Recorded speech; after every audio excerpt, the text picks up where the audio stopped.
रामराम शेतकरी बंधूंनो, मी ज्ञानेश्वर चिकणे. तर आज आहे 7 मार्च 2024. तर आपला पुढील हवामान अंदाज आहे 16 मार्च ते 18 मार्च दरम्यानचा, म्हणजे पुढे अजून 10-12 दिवसाचा अंदाज आहे हा. तर बघा पुढची जी स्थिती काय राहणार. सध्या तरी शेतकऱ्यांच्या पिकाची काढणी सुरू आहे.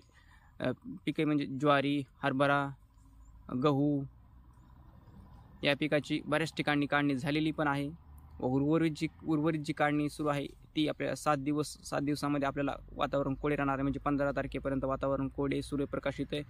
तर यामध्ये संध्याकाळची थंडी व दिवसाच्या तापमानामध्ये कडक ऊन पडण्याची शक्यता आहे. त्यामध्ये तर 16 पासून पुढे वातावरणामध्ये बदल होणार आहे. तर प्रामुख्याने कोणत्या भागामध्ये वातावरणामध्ये बदल जास्त होणार आहे, तर त्यामध्ये दक्षिण महाराष्ट्र, दक्षिण पश्चिम महाराष्ट्र तसेच मराठवाडा आणि विदर्भाच्या काही भागामध्ये पावसाची शक्यता, अवकाळी पावसाची, तुरळक ठिकाणी पावसाची शक्यता, सर्वत्र पावसाची शक्यता नाही.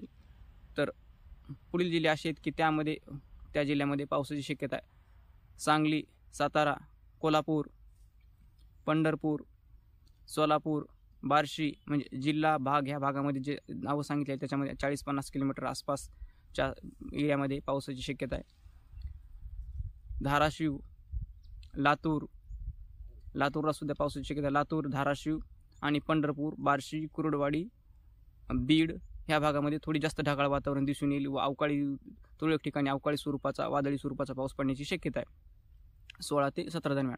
तसेच परभणी, हिंगोली, नांदेड या जिल्ह्यामध्ये सुद्धा अवकाळी स्वरूपाचा पाऊस पडण्याची शक्यता आहे.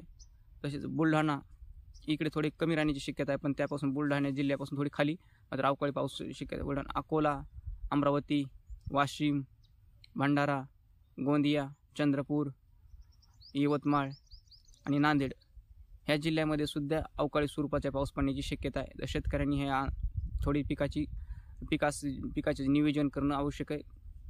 आणि ज्या शेतकऱ्यांनी या चॅनलला आपले सबस्क्राईब केले नसेल त्या शेतकऱ्यांनी सबस्क्राईब करायला विसरू नका. धन्यवाद.